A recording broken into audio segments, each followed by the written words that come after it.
सम्यक संबुद्ध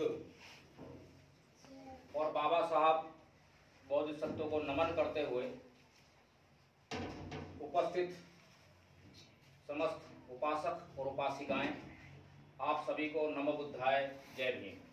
नमो बुद्धाय, जय भीम।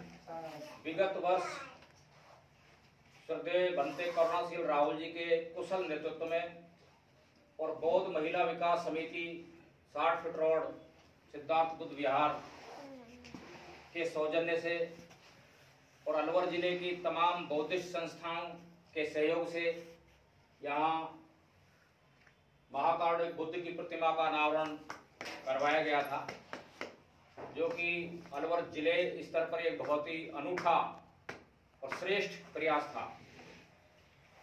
उसकी यादगार में क्योंकि आज 1 साल पूरा हो गया, बहनों ने ये विचार किया भाई कम से कम रविवार को तो यहाँ बुद्ध वंदना होती ही है।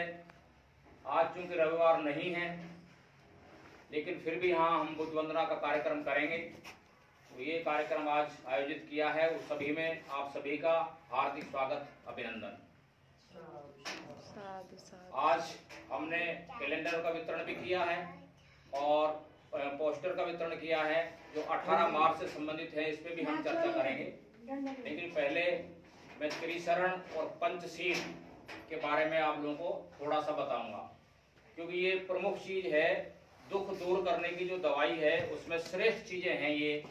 यदि जो व्यक्ति इनसे जुड़ जाता है और इनको जीवन में अमल में डाल लेता है, तो फिर आगे रोजाना उसको उसके जो कष्ट हैं वो धीरे धीरे कम होते चले जाते हैं और उसका जो जीवन है वो श्रेष्ठ होता हुआ चला जाता है। तो जो त्रिशरण है वो हमने पाली में ग्रहण की, जिसमें 3 शरण थी, बुद्धं शरणं गच्छामि, धम्मं शरणं गच्छामि और संघं शरणं गच्छामि। बुद्ध का मतलब होता है ज्ञान, तो हमें ज्ञान की शरण में जाना चाहिए। जिसके पास जो भी ज्ञानवान व्यक्ति है इस दुनिया में, तो हमें ज्ञान जहां से भी मिले उसको जो है लेना चाहिए। और कैसा ज्ञान? जो वैज्ञानिक दृष्टिकोण पर आधारित हो, अंधविश्वास पाखंडवाद से मुक्त ज्ञान हो। तो पहली जो शरण है कि यदि हम ज्ञानी पुरुष के साथ में रहेंगे, ज्ञानवान व्यक्ति की शरण में रहेंगे, तो जहां कहीं भी हमें परेशानी आएगी, हमारा जो कष्ट है उसका निवारण हम कर सकेंगे।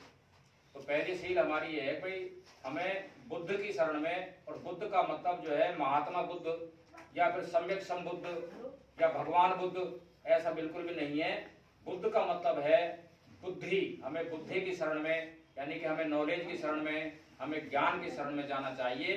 कोई भी जो काम है उसको हम तर्क की कसौटी पे खरा उतरता है, तब जाकर के हमें उसको करना चाहिए।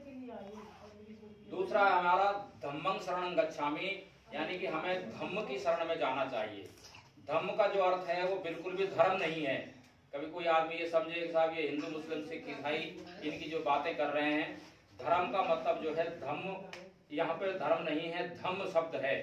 और धम्म का जो अर्थ है वो है सदाचार, और सदाचार का मतलब है चाल चलन, यानी कि हमें समता की बात करें, हमें ऊंच नीच की भावना को त्याग कर बराबर की स्थिति को लाते हुए सबको समान दृष्टि से सम्मान देते हुए आचरण करना चाहिए, व्यवहार करना चाहिए।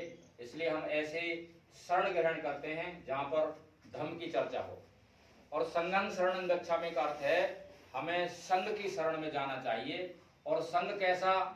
ऐसा संघ जो वैज्ञानिक दृष्टिकोण, अंधविश्वास पाखंड मुक्त दृष्टिकोण, समता की बात करने वाला, ऊंच नीच भेदभाव को त्याग करके ऐसे लोगों का जो संगठन है, हमें उनकी शरण में जाना चाहिए। तो ये जो 3 शरण है वो महान शरण है, जो हमें बुद्ध के द्वारा दी गई है। और बाबा साहब ने अध्ययन के बाद में ये लोगों को, खासतौर से भारत के मूल निवासियों को, SC ST OBC धार्मिक अल्पसंख्यकों को और मानव का कल्याण करने के लिए, सबके लिए जो है दी है। तो ये 3 शरण दुख मुक्ति सुख प्राप्ति का जो रास्ता है श्रेष्ठ जीवन का, उसके लिए दी हुई है। उसके बाद जो 5 शीलें हमने ग्रहण की हैं, उसमें पाणातिपाता वेरमणि सिक्खापदं समादियामि है। इसका अर्थ है कि हम प्राणी हिंसा से विरत रहने की शिक्षा ग्रहण करते हैं, यानी कि हम प्राणी की हिंसा नहीं करेंगे। और प्राणी हिंसा का मतलब ये किसी को जान से खत्म कर देना ही नहीं है। प्राणी हिंसा का जो अर्थ है वो ये है भाई किसी का दिल दुखाना, जो तेज आवाज में बात करना, आवश्यकता से ज्यादा गुर्राना, तो ये सारी चीजें भी, मारना पीटना और लास्ट में हत्या कर देना, ये सारे के सारे प्राणी हिंसा के अंदर आते हैं। यदि प्राणी हिंसा कोई व्यक्ति करता है तो वो जीवन में कभी भी सुखी नहीं रह सकता। और हमें यदि सुखी रहना है तो 5 सीलों में सबसे बड़ी सील जो पहली है कि हम प्राणी हिंसा से हम दूर रहेंगे। तो प्रत्येक जीव जंतु, चाहे कोई भी हो, चाहे मानव हो, उन सभी से हम दया के रूप में जो है पेश आएंगे। दूसरा है आदिन्न दाना वीरमणि शिक्षा पतंग समाधियामी, यानी कि मैं चोरी से व्रत रहने की शिक्षा ग्रहण करता हूँ। मेरी कभी भी नीयत चोरी करने में नहीं रहेगी। मैंने जीवन में जो कुछ मेरे हाथ से कमाया है या मेरे जो दुनिया ने मुझे दान में दिया है, केवल उस पे ही मेरा अधिकार है। इसके अलावा अन्य चीजों से जो है मैं दूर रहूंगा, विरत रहूंगा। तो इसका जो शॉर्ट का है भाई, मैं किसी भी प्रकार की चोरी नहीं करूंगा। तीसरा जो शील है वो है कामेश मिथ्याचारा वीरमणि शिक्षा पतंग समाधियामी, यानी कि मैं दुराचार, अनाचार, चरित्र परगमन, जो स्त्री या पुरुष परगमन की जो प्रक्रिया है उससे मैं विरत रहने की शिक्षा ग्रहण करता हूँ। इन चीजों से मैं दूर रहूंगा। जो पत्नी है वो अपने पति के अलावा किसी संबंध ना रखे, और पति जो है अपनी पत्नी के अलावा अन्य किसी महिला से संबंध ना रखे, और बाकी सभी और महिलाओं से, पुरुषों से मित्रवत, छोटों से जो है अपने बेटे बेटी के बराबर, बड़ों से माता बहनों के बराबर आदर सत्कार दे, और व्यभिचार से दूर रहे, चरित्र से बिल्कुल साफ रहे, ऐसी मैं शिक्षा ग्रहण करता हूँ। ये तीसरा हमारा जो शील है। चौथा है मूसावादा वीरमणि शिक्षा पतंग समाधियामी, यानी कि मैं झूठ नहीं बोलूंगा। मैं उतनी बात करूंगा। झूठ नहीं बोलने का मतलब ये है कि मैं बढ़ा चढ़ा के किसी बात को नहीं कहूंगा, डींग नहीं हाँकूंगा।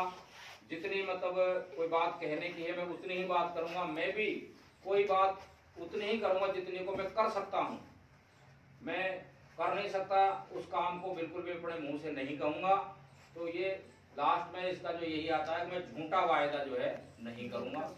और अंतिम जो 5वीं शील है सुरामेर मध्य प्रमाद अट्ठाना वीरमणि शिक्षा पतंग समाधियामी, यानी कि मैं 8 प्रकार के जो नशे हैं तो उन सभी से मैं दूर रहूंगा। क्योंकि परिवार के अंदर जो परिवार खत्म हुए हैं उनमें मेन कारण जो निकल करके आया है वो है नशीले पदार्थों को यदि परिवार में सेवन होता है तो वो परिवार धीरे धीरे करके नष्ट हो जाता है।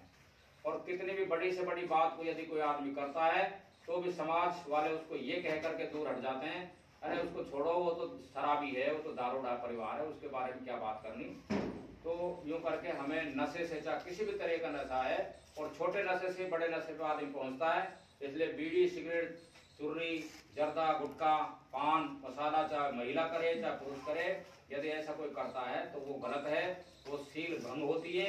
उससे क्या है कि हमारे बच्चे भी सीखते हैं और परिवार में के अंदर जो ये चीजें फैलती हैं जो गलत हैं।